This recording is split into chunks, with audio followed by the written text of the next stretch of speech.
Një bastisje e gjerë në qendrën korrektuese të Dubravës këtë shtunë ka përfunduar me rezultat negativ.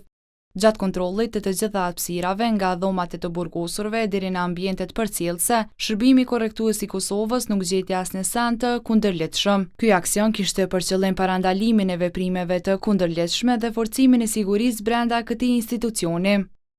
Gjatë operacionit janë kontrolluar të gjitha hapësirat e brendshme, përfshirë dhomat e të burgosurve si dhe hapësirat e jashtme të institucionit, kuzhina, lavanderia, salla e sportit dhe ambiente të tjera përcjellëse. Pas përfundimit të bastisjes, rezultoi se nuk u gjet asnjë send i kundërligjshëm, duke e bërë kështu operacionin me rezultat negativ.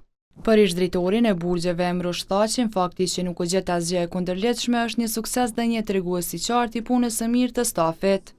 Mendoj që kjo bastisje, edhe pse e pam që ka rezultuar negativ, është një aspekt shumë pozitiv, për shkak se këto bastisje me përmasa të mëdha, kur del edhe negativ, në kupton që Shërbimi Korrektues i Kosovës e bën punën e vet. Por ish-drejtori i burgjeve tregon se betejë kundër kontrabandës është e vazhdueshme, pasi tentativat për të futur sende të ndaluara si telefoni apo drogë nuk ndalen asnjëherë.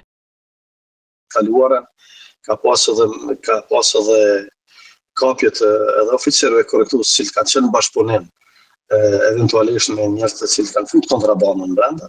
Po megjithatë, kontrabandues në këtë rast, familjarët ose njerëz që vizitojnë do thotë burgosi, tentativat i kanë gjithmonë të fusin në qoftë telefon, qoftë droga apo mjet e tjera, dhe njëkohësisht siguria është, mendoj që është nivel në burgje, gjithmonë duke pas parasysh përmirësime, ka vend për përmirësime. Në aksion morën pjesë edhe zyrtar korrektues nga institucione të tjera si dhe njësiti special K9.